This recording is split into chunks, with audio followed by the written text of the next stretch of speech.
prevención del blanqueo de capitales. Advierto que la próxima semana también vamos a tratar desde un punto de vista práctico el blanqueo de capitales. Lo voy a partir yo también, con lo cual cabe la posibilidad de que os canséis de mí. Está Antonio conmigo, que me va a ayudar a la presentación. Vamos a tratar estos contenidos. Advierto también que la sesión de hoy puede ser un poco densa en cuanto a información, porque prácticamente descansa sobre la ley y el reglamento de prevención de blanqueo de capitales.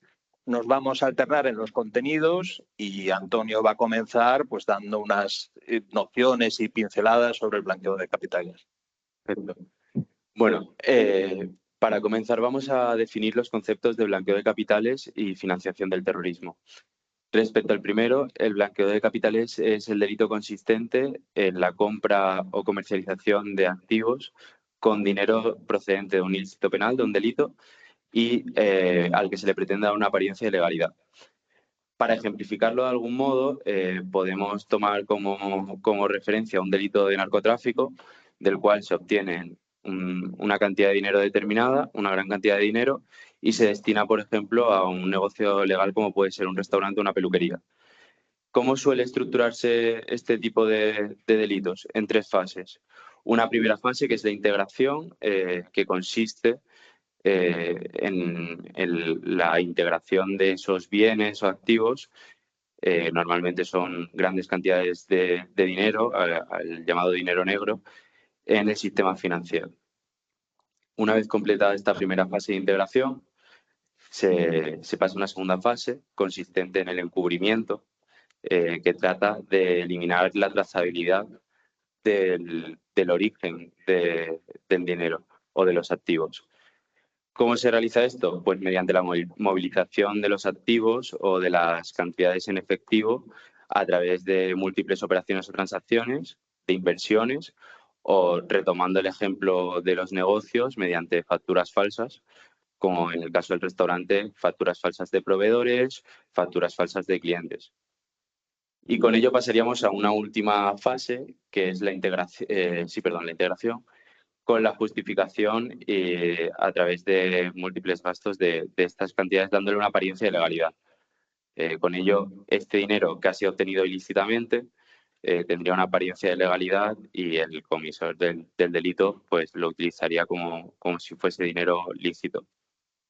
Una vez explicada cuál es la definición de blanqueo de capitales, que encuentra su definición legal en los artículos referidos, el 1.2 de la Ley 10/2010 de prevención de blanqueo de capitales y financiación del terrorismo y el artículo 301 del Código Penal, definiremos la financiación del terrorismo como la provisión o recaudación de fondos para la comisión de actividades terroristas. Y con ello pasaremos a explicar la regulación de la prevención del blanqueo del terrorismo, de capitales y financiación del terrorismo. Muchas gracias, Antonio. Si me permitís, para hacer una pequeña introducción, vamos a remontarnos al origen de la regulación de la prevención del blanqueo de capitales. ¿Cuándo comenzó a regularse esta materia? A finales de la década de los 80, con carácter internacional, se adquirió la conciencia de que el narcotráfico era un problema generalizado y una de las formas de atacar el narcotráfico era impedir que los delincuentes hicieran uso o dispusieran de los efectos del delito, en este caso el dinero.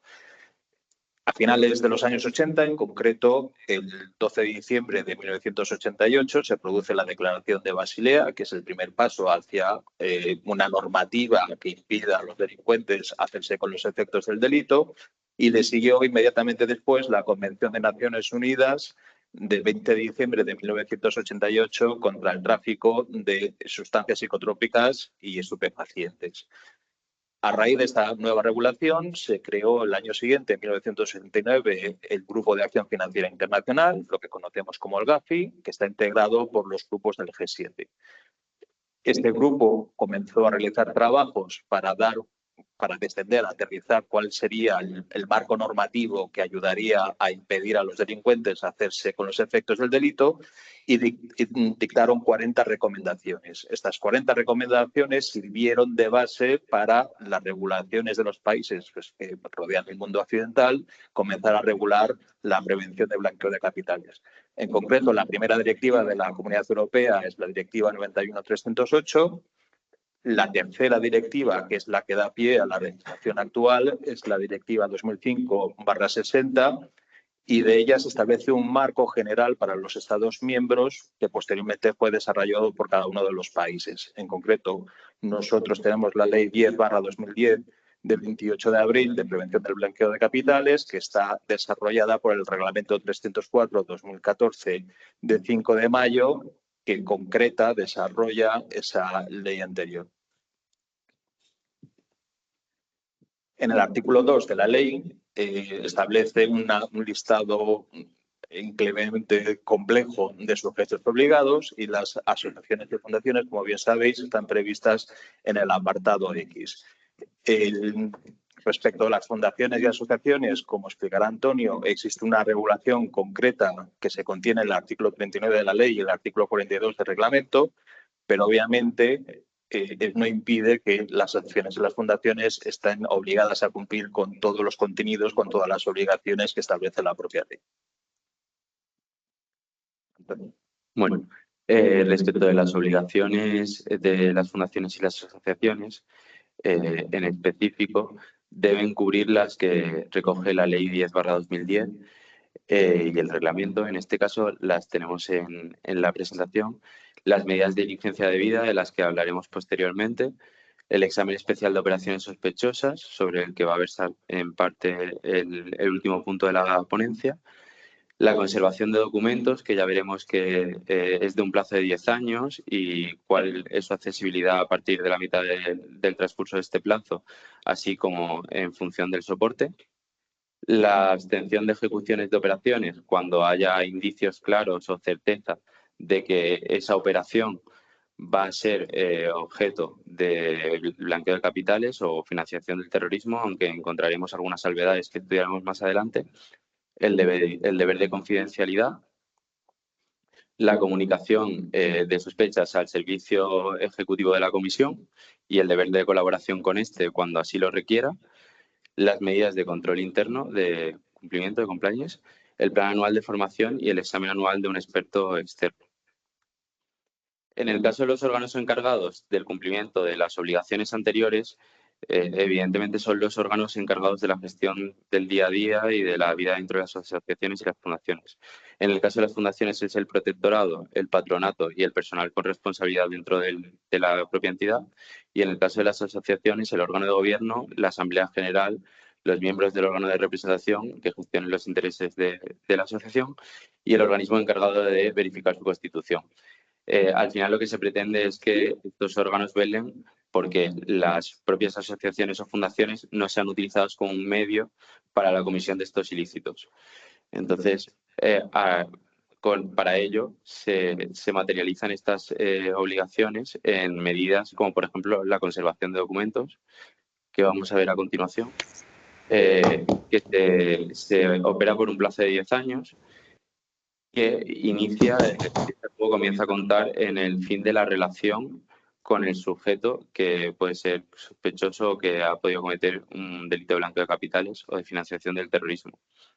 ¿Qué ocurre? Que a la mitad del transcurso del plazo de estos 10 años, a los 5 años, esa información solo podrá utilizarse, solo podrá acceder el quien ejerza la defensa legal o bien el órgano de cumplimiento de control interno de las entidades. Para el almacenamiento, será objeto de él las copias de identificación de los posibles sujetos que puedan cometer delitos de blanqueo de capitales o financiación del terrorismo en relación con las asociaciones o fundaciones, las declaraciones o cualquier otra información aportada o obtenida por fuentes fiables independientes y cualquier dato que pueda ser de interés. Especialmente importante la conservación de la original o copia de aquellos documentos que puedan suponer una prueba que tenga fuerza probatoria en cuanto a la colaboración con el servicio ejecutivo y la copia en soportes magnéticos electrónicos como pueden ser CDs hay una salvedad y es que las sociedades con menos de 10 personas o una facturación inferior a los 2 millones de euros están exceptuadas de la conservación de este tipo de soportes. En materia de identificación, conforme al artículo 42.1 y 42.2 del Real Decreto por el cual se aprueba el reglamento, tiene la obligación de comprobar la identidad de las personas físicas o jurídicas que bien sean receptores o que aporten fondos a estas entidades, bien sean asociaciones o fundaciones. ¿Qué ocurre? Que puede ser que por la naturaleza de la operación o del acto sea muy difícil o imposible identificar a los sujetos. En este caso, cuando sea inviable, se identificará como mínimo el colectivo de beneficiarios y las contrapartes colaboradoras en el proyecto. Asimismo, cuando sea el aportante sobre el que se tenga que se tenga que identificar, siempre a cantidades a partir de los 100 euros.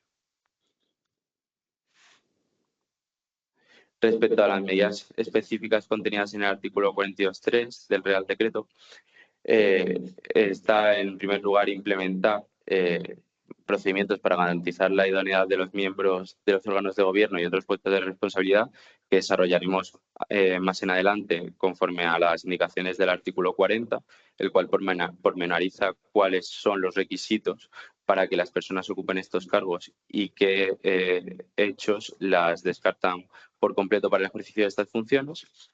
Aplicar procedimientos para asegurar el conocimiento de sus contrapartes como una forma de transparencia.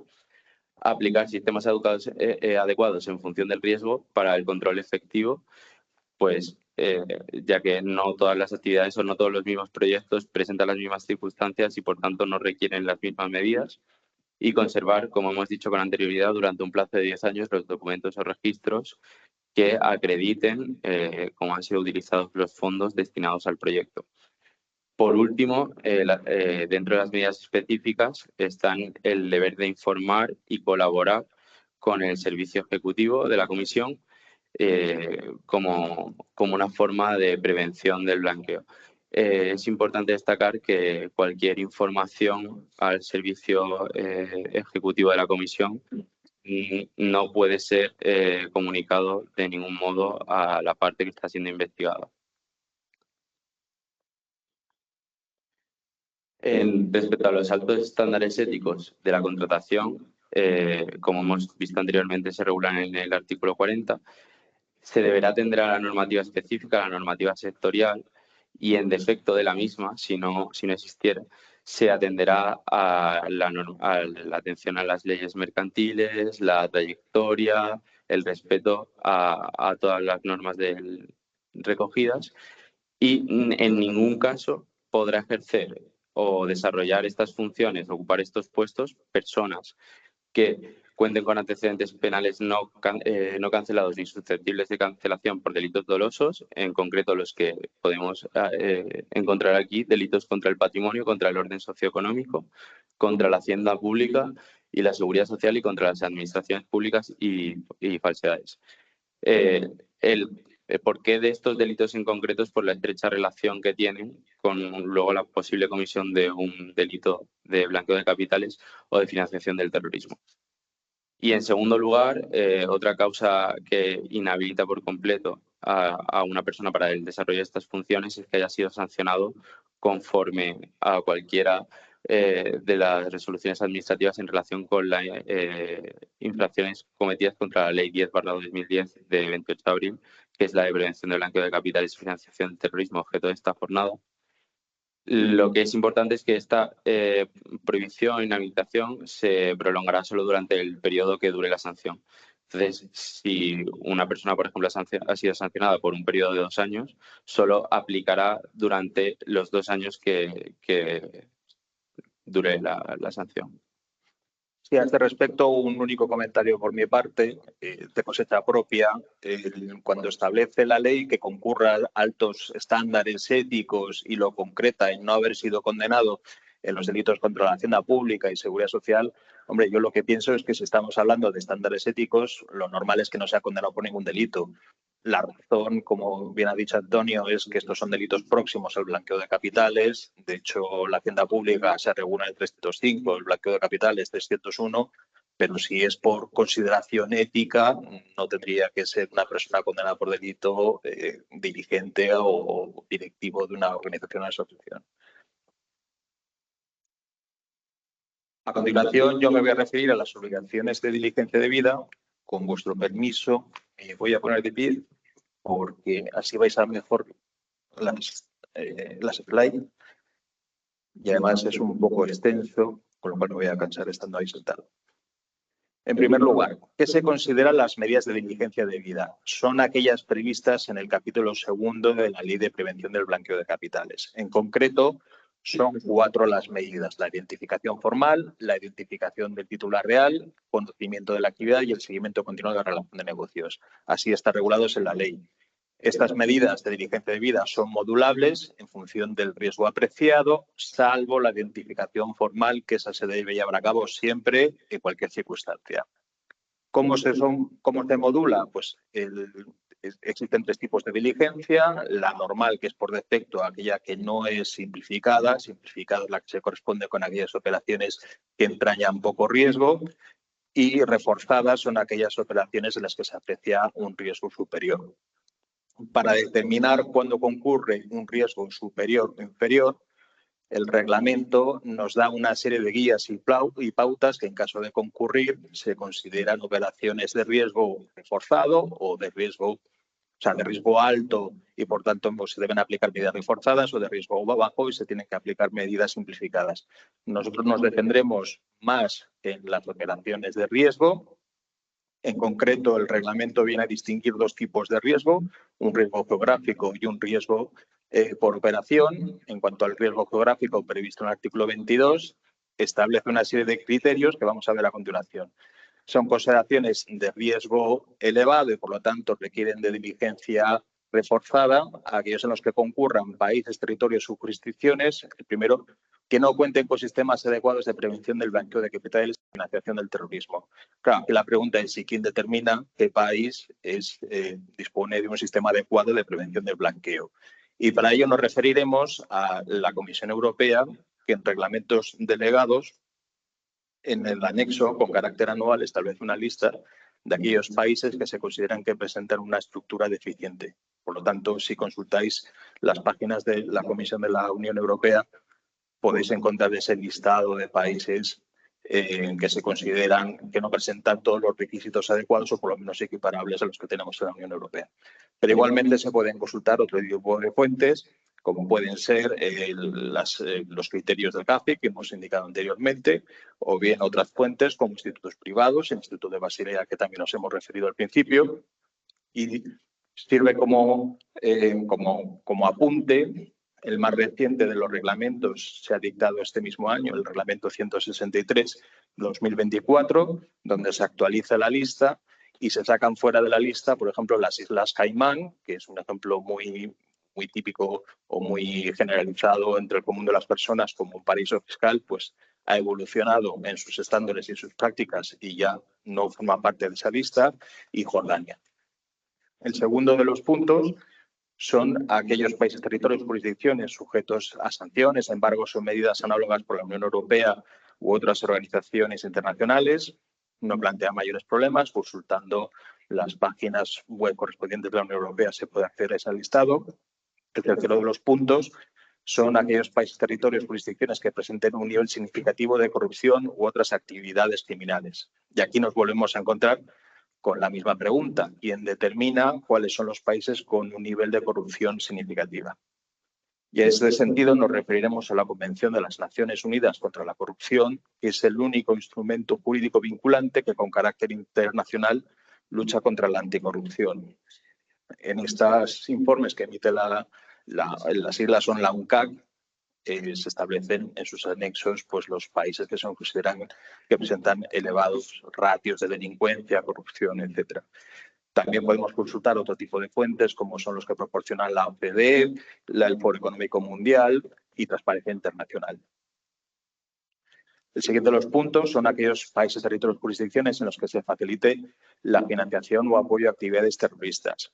Este presenta mayor complicación porque las organizaciones internacionales, por motivos de diplomacia seguramente, no elaboran listados. Entonces son los propios países que a título individual, por ejemplo Estados Unidos, sí que establece una lista de qué países consideran que son próximos o apoyan las actividades terroristas. Lo que sí que existe son las listas negras, que son con nombres y apellidos, se relacionan las personas que se consideran que forman parte de organizaciones terroristas y por lo tanto están vetados para participar en cualquier operación económica. Por último, aquellos países, territorios, jurisdicciones que presenten un sector financiero y territorial significativo, lo que se denomina los centros offshore. ¿Cuáles son los países offshore? En España no tenemos una guía o un instrumento oficial que indique qué jurisdicciones se considera offshore. Aquí podemos acudir, por ejemplo, al Fondo Monetario Internacional, donde sí se refieren a este tipo de jurisdicciones. Y por último, los paraísos fiscales. Aquí la pregunta recurrente es ¿cuál es la diferencia entre una jurisdicción offshore y un paraíso fiscal? Las offshore son aquellos territorios en los cuales se constituyen las sociedades, se constituyen o se radican las sociedades que digamos, no ejercen actividad, sino que constituyen como una suerte de refugio, como un depósito. Sin embargo, los paraísos fiscales son aquellos territorios, jurisdicciones que presentan una fiscalidad más baja, que tratan de incentivar las inversiones para que ahí se constituyan las sociedades y desarrollen actividades económicas. Existen más matices, pero de un modo general podemos diferenciar las jurisdicciones offshore y los paraísos fiscales. Pues bien, respecto a los paraísos fiscales, sí que tenemos una indicación nacional de qué países se consideran paraísos fiscales. Es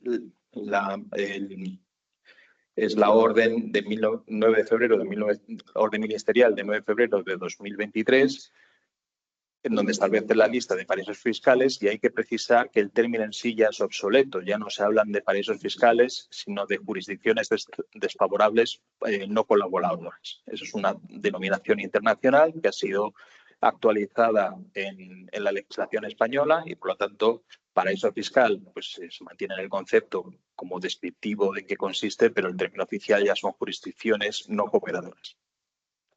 Esto desde el punto de vista geográfico. Riesgo por tipo de operación. El primero de los elementos es cuando la naturaleza o volumen de las operaciones activas o pasivas de los clientes no se corresponda con su actividad o antecedentes operativos. Por ejemplo, descendiéndolo a las acciones o fundaciones, si tenemos un donante recurrente, que por ejemplo pasa de periódicamente donar 100, pero llega un punto en que empieza a donar 1000, pues eso debe ser considerado como un elemento de riesgo y debe llamar la atención. También aquellos colaboradores, donantes que declaran una actividad y una capacidad económica que no se corresponde con la aportación realizada. Por ejemplo, es una pyme cuyas cuentas anuales pues, son modestas, pero sin embargo realiza una aportación muy generosa. Pues esos son ejemplos de cómo deben llamar la atención o suponer un riesgo para la operación. En segundo lugar, cuando una misma cuenta, sin causa que lo justifique, venga siendo abonada mediante ingresos en efectivos por un número elevado de personas o reciba múltiples ingresos en efectivo de la misma persona. Aquí, esta dinámica sí que puede ser perfectamente trasladable a lo que es la actividad de las acciones o fundaciones o asociaciones. Imaginemos que se crea un proyecto, se abre una cuenta cero en la que un gran número de personas realizan ingresos. Aquí hay que distinguir un primer matiz. El artículo habla de efectivo y lo que sí son transferencias no presentan ese riesgo porque son perfectamente trazables, pero igualmente existe un elemento diferenciador, es que la ley establece sin causa que lo justifica y existe una causa que lo justifica. Si se abre una cuenta para recibir fondos para un determinado proyecto, existe un propósito, una organización, un contexto que se distinga a lo previsto en el artículo. Pero, sin embargo, lo que es la práctica sí que se puede asimilar un poco a lo que es la realidad de las asociaciones y las fundaciones. Igualmente, pluralidad de transferencias realizadas por varios ordenantes a un mismo beneficiario en el exterior o por un único ordenante en el exterior a varios beneficiarios en España, sin que se aprecie una relación de negocio entre los intervinientes. Aquí está, y sobre todo lo veremos en la próxima sesión cuando tratemos los aspectos prácticos, prácticamente esta redacción está hecha por y para las entidades de envío de remesas.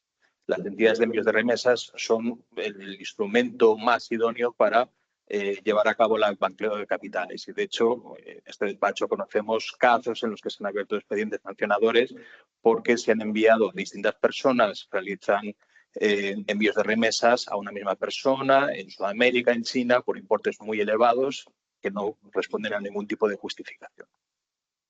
Movimientos con origen o destino en territorios o países de riesgo, no plantea problemas. Transferencias en las que no se contenga la entidad del ordenante o el número de cuenta de origen de la transferencia. Aquí se trata de poner de manifiesto que en aquellas operaciones en las que existe un defecto de información, sobre todo en elementos fundamentales como es el nombre del ordenante y la cuenta de origen, se considera como un nivel de riesgo muy elevado y por lo tanto se deben aplicar medidas reforzadas. Igualmente, operativas con agentes que por su naturaleza, volumen en cuantía, zona geográfica u otras características difieran significativamente de las usuales en el sector de las propias del sujeto obligado. Aquí se refiere a otro fenómeno que es la actuación de agentes que operan en el extranjero, sobre todo en aquellos territorios de EMEA. Por experiencia en este despacho igualmente, en las mercantiles europeas, norteamericanas, durante mucho tiempo han realizado negocios en el extranjero a través de agentes. Entonces se considera que estos agentes pueden ser la puerta de entrada a operaciones de blanqueo de capitales y de ahí la justificación de esta redacción. Y por último, una cláusula general, los tipos de operaciones que establezca la comisión, que es un poco, se difiere en un momento posterior, la definición de operaciones de riesgo. En cuanto a las medidas simplificadas, es decir, aquellas operaciones en las que se aprecia un riesgo inferior, no vamos a entrar en gran detalle porque es sencillo.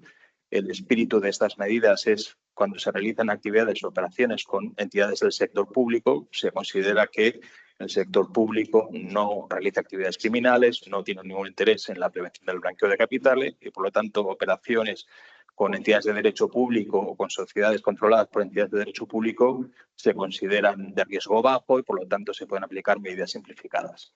Igualmente, en aquellas sociedades en las que exista relaciones de negocio con mercantiles que operan en sectores hiperregulados, se consideran que ya la regulación de ese propio sector es suficiente como para mitigar el riesgo y aplicar medidas de diligencia simplificada. En este sentido, pues se refiere la propia ley a las entidades financieras, las filiales de las entidades financieras, sociedades cotizadas, están sometidas, como hemos dicho, a un sector superregulado y, por lo tanto, presentan un riesgo más reducido.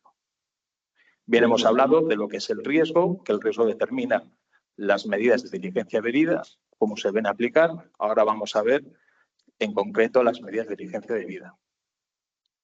La primera de ellas es la identificación formal, que hay que hacer una distinción entre personas físicas, personas jurídicas. Si son personas físicas, hay que distinguir si son españolas o si son extranjeras. Y si son españolas, únicamente sirve el DNI. Si son extranjeras, como podéis ver, existen distintas posibilidades: pasaporte, tarjeta de residencia, tarjeta de identidad extranjero, un documento expedido por el Ministerio de Asuntos Exteriores. Y aquí una pregunta recurrente que suele hacer es si el carnet de conducir es suficiente como para acreditar la identidad de las personas. ¿Vosotros qué consideráis? ¿Que no? Efectivamente. Es que, bueno, para españoles está claro que el único documento que acredita la identidad de las personas es el DNI, ahí no hay duda. Pero respecto a las personas extranjeras, existen dudas porque hay jurisdicciones, por ejemplo Holanda, que sí que considera que el carnet de conducir acredita la identidad de la persona. Pero respecto del resto de las jurisdicciones, lo más frecuente es que administrativamente el permiso de conducir acredita para lo que sirve, la capacidad para conducir vehículos de motor, y que no está expedido ese documento para acreditar la identidad del titular. Por lo tanto, con carácter general no, pero tampoco es una respuesta cerrada, ya que hay determinados países que sí que le confieren capacidad para acreditar la identidad. En cuanto a personas jurídicas, igualmente distinguir españolas y extranjeras. Españolas, la información del registro mercantil. En cuanto a las extranjeras, documentación expedida por un organismo análogo al registro mercantil, donde se puedan apreciar la información de denominación social,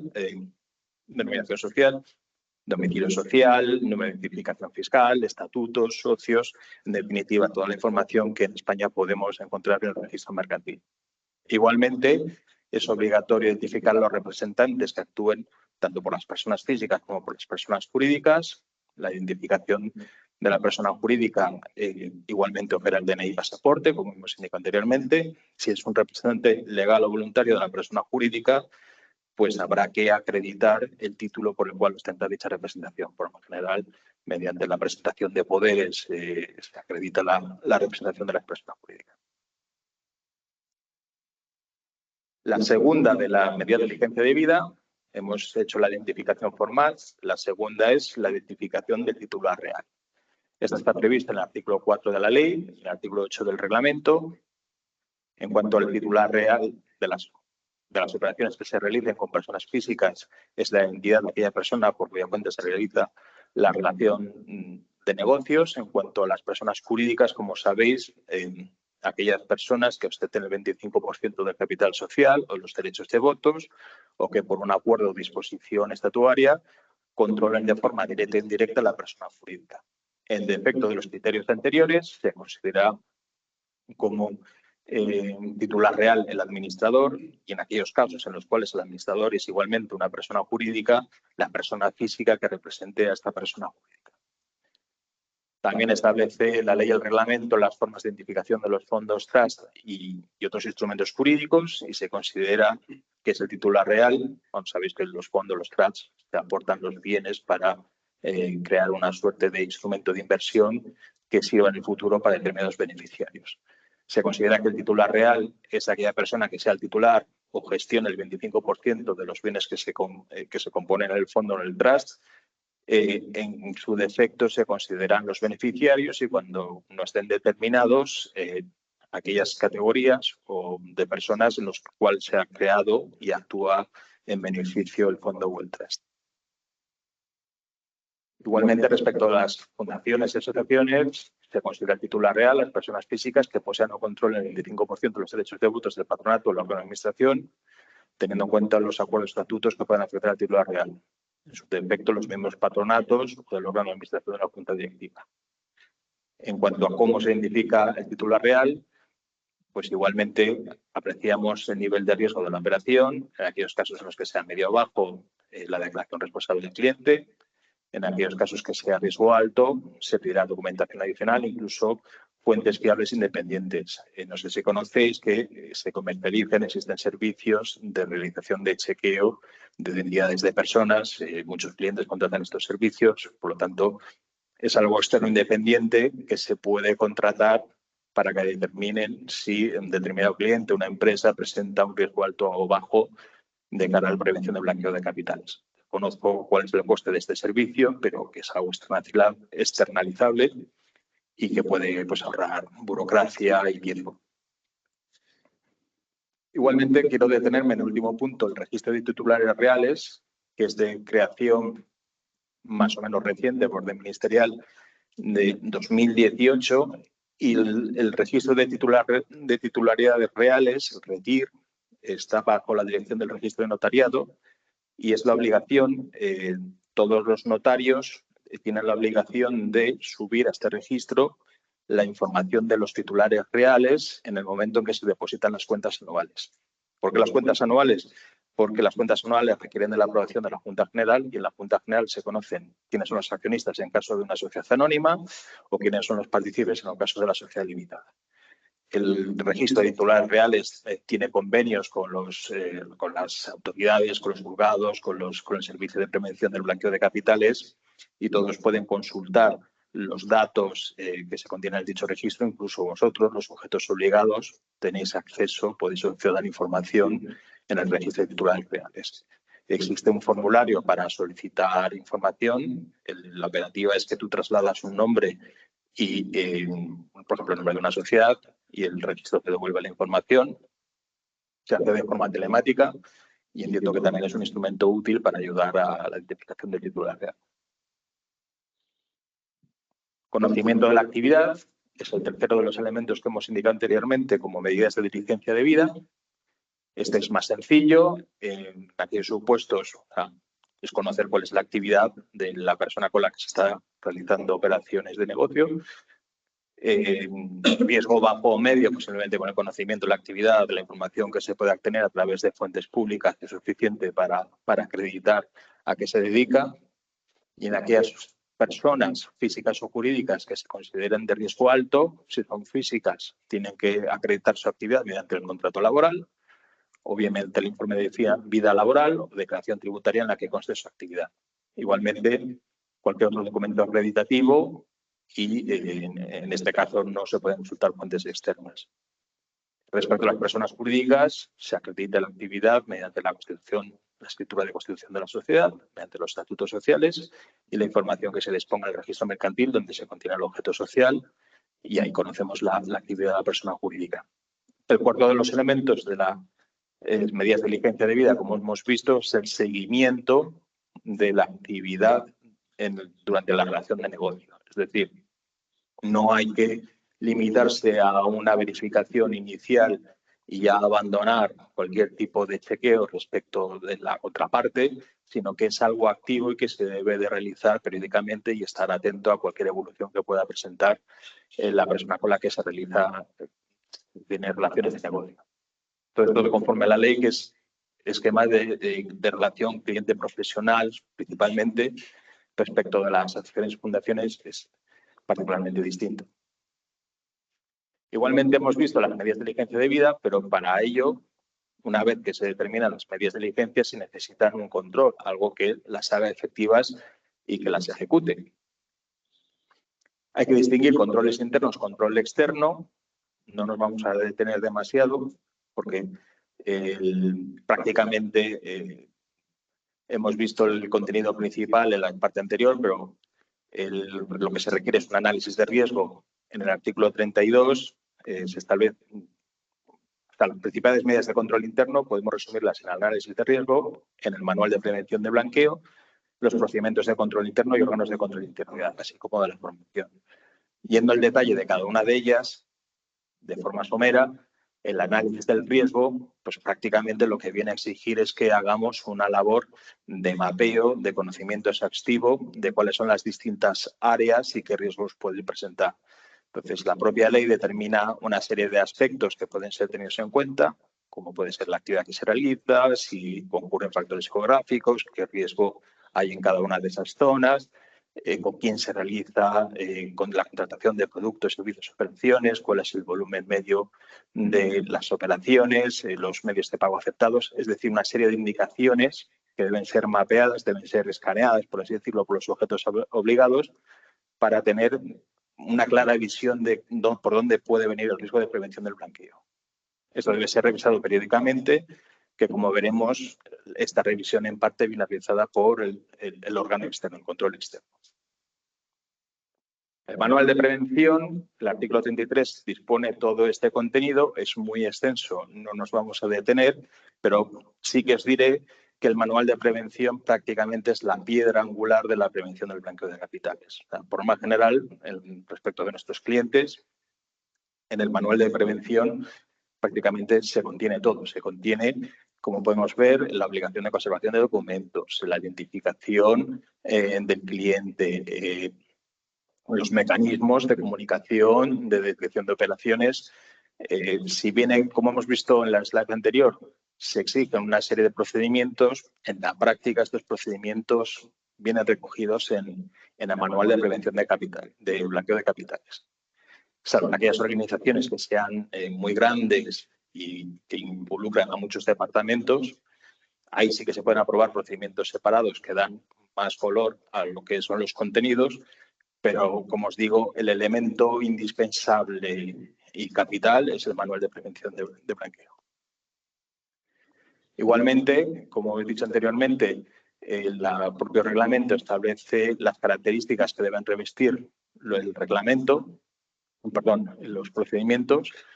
Es muy extenso, lo podéis comprobar, pero, como os he dicho, por norma general no se requiere que exista un procedimiento que corresponda a cada una de las disposiciones contenidas en el artículo 34, sino que, por norma general, es el propio manual quien absorbe el contenido de las políticas y los procedimientos.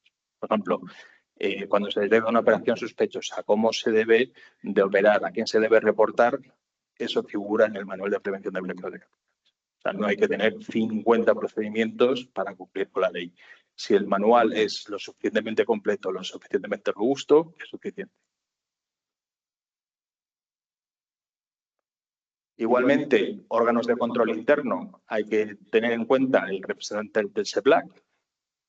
Como ha dicho antes Antonio, son los órganos responsables, tanto las asociaciones y fundaciones, quienes deben designar al representante del SEBLAC, y hay que destacar que es una función extremadamente importante porque formalmente es el responsable de que se cumplan las obligaciones de prevención de blanqueo dentro de la asociación y la fundación. De hecho, existe una responsabilidad para el sujeto obligado y otra responsabilidad a título personal, para el representante del SEBLAC. Por lo tanto, es una posición un tanto de riesgo, que por lo más general se suele cubrir a través de la correspondiente póliza de seguro, pero formalmente no es un título decorativo, sino que eres el responsable de que se cumplan las normas de cara al regulador. El nombramiento se realiza a través de la presentación de un formulario, donde se incluye el nombre de la persona y así como se acredita su trayectoria profesional que le hace idóneo para ser representante del SEBLAC. Se comunica, por lo más general el SEBLAC no suele responder, no suele hacer un juicio de valor acerca de si es correcta o no la designación, simplemente lo guarda en sus archivos y luego se pondrá, en el caso de que sea necesario, en contacto con esta persona, pero que no existe una valoración por parte del propio regulador. Y por último, el órgano de control interno, el OCI, que no es obligatorio respecto de aquellos sujetos obligados que empleen a menos de 50 personas o tengan un balance general inferior a 10 millones de euros. El OCI, en aquellos casos en los que sí que aplica, es un órgano, por así decirlo, asesor, que viene a determinar las pautas a seguir dentro del sujeto obligado, como pudiera ser actualización, políticas y reportes, actualización de la formación. O sea, un poco viene a ser el órgano asesor que da el último asesoramiento al representante del SEBLAC, porque formalmente quien toma las decisiones es el representante del SEBLAC, si bien cuenta con el apoyo del órgano de control interno. Por último, también se considera como un elemento de control, o por lo menos sí que se valora muy positivamente por parte del regulador, la formación entre los directivos, empleados, agentes de los sujetos obligados. Sobre todo a partir de la aprobación de la responsabilidad penal de la persona jurídica, se valora mucho por parte de los reguladores y en los asuntos penales, por parte de los jueces, la existencia de una cultura de cumplimiento dentro de la organización. Y eso se consigue a través de la formación, que debe ser con carácter anual, y además se recomienda que esté acreditado por escrito, que se ha cumplido con la formación y que se han asimilado los contenidos. Por ejemplo, en nuestro caso, nosotros solemos hacer un test de asimilación para comprobar que los asistentes han entendido correctamente la formación que se ha impartido. Esto es con carácter interno, pero también la propia ley exige de la realización de un examen externo. Este se realiza a través de un experto independiente con carácter anual que va a valorar las medidas de control internos aplicadas en la organización y va a determinar si estas son idóneas o presentan deficiencias a los efectos de prevención del blanqueo. En el caso de que se aprecien deficiencias, recomendará cómo se deben subsanar, qué medidas reactivas debe adoptar el sujeto obligado y se establece un plazo de 12 meses para que el sujeto obligado implemente aquellas medidas recomendadas. Igualmente, este experto realizará un examen, un muestreo estadístico sobre la efectiva implementación y la efectividad de las medidas.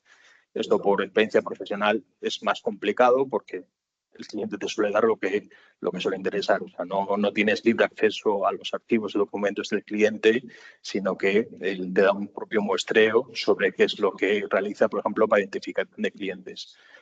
En todo caso, se requiere de este informe para cumplir las dos caras, el control interno y el control externo. Y Antonio nos va a hablar acerca de la obligación de información. Pues en relación a todo lo anterior, cuando existan operaciones que puedan ser sospechosas o se tenga la certeza de que pueden constituir un delito de blanqueo de capitales o financiación del terrorismo, existe un deber de información de los sujetos obligados, en este caso vosotros que sois las asociaciones y fundaciones, a las autoridades, bien sea el SEPLAC o bien sea los cuerpos y fuerzas de seguridad del Estado. Deben realizar un examen especial de estas operaciones que se consideran indiciariamente o se tenga certeza de que exista un riesgo real. Y respecto a las operaciones de riesgo definidas en el Real Decreto, en los artículos 22 y 24, se debe establecer un cauce de comunicación con el órgano de cumplimiento interno mediante los que se puedan ofrecer órdenes e instrucciones de cómo proceder. Se aprobará también un formulario orientativo sobre la información que se debe incluir en la comunicación interna.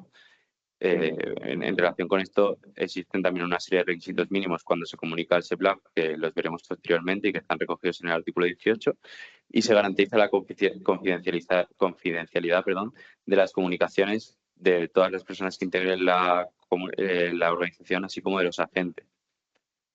Si podemos pasar a la siguiente, por favor.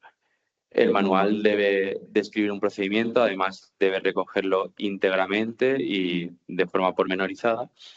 Y las medidas que pueden incluir en este pueden ser consultar las operaciones en las que el titular haya sido, el cliente haya sido titular, documentos de la propia operación, como bien pueden ser facturas o cualquier otro documento acreditativo, registros bancarios, etcétera, y consultar bases de datos externas y fuentes públicas de información.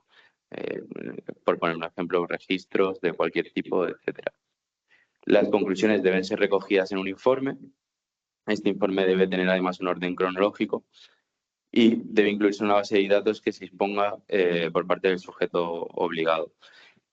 Además, este debe tener un contenido mínimo, como hemos mencionado anteriormente, recogido en el artículo 18, y en relación con las medidas anteriores, pues debe incluir identificación formal del sujeto objeto de la investigación, qué actividad desarrolla, por ejemplo, una sociedad, una pyme, pues a qué se dedica, cuál puede ser su objeto social, etcétera, operaciones vinculadas con este o cualesquiera otros datos que puedan facilitar o ser de utilidad en una investigación por los órganos competentes con posterioridad. La comunicación al SEPLAC se realizará a través del formulario F19.1. Debe ser firmada por el representante del SEPLAC, que son los que hemos visto anteriormente en el punto tercero, o por el administrador. El contenido mínimo del artículo 18 es el que hemos dicho con anterioridad, y esto es importante. Las asociaciones y las fundaciones deben abstenerse de realizar o ejecutar cualquier operación de la cual tengan un indicio o certeza de que sea utilizada para la comisión de un delito de blanqueo de capitales o financiación del terrorismo, bien sea a través de donaciones o aportaciones de fondos, etcétera. El mapa de operaciones que puede ser utilizado para la comisión de estos ilícitos es diversa, pero existe una salvedad, y la salvedad es que la abstención de la ejecución, es decir, el hecho de que la asociación o la fundación no ejecute la transacción o la operación, dificulta la investigación. En este caso, podrá ejecutar la operación con el requisito de que lo comunique de forma inmediata al organismo competente. Y, por último, nos informará al cliente por razones evidentes, por el hecho de que puede dificultar la investigación, el hecho de que se haya comunicado a este organismo que se va a iniciar una investigación o un examen de la operación por el riesgo existente o por los indicios existentes. Y, por último, el artículo 21 de la Ley 10/2010 de 28 de abril, de la que hemos hablado durante toda la jornada, de prevención de blanqueo de capitales y financiación del terrorismo, y el reglamento que lo desarrolla a través del Real Decreto 304/2014, en su artículo 30, establece la obligación de atender a los requerimientos tanto del SEPLAC como de la Comisión de Prevención o sus órganos de apoyo, así como los cuerpos y fuerzas de seguridad del Estado. Los requerimientos precisan pues documentación e información de cualquier tipo, en específico la que hemos tratado con anterioridad, y, como hemos dicho anteriormente, no se comunicará de ningún modo al cliente ni a terceros que se está colaborando con estos organismos. Hasta aquí la presentación. Gracias por vuestra atención y vuestra asistencia, y quedamos a vuestra disposición para cualquier duda que os pueda surgir.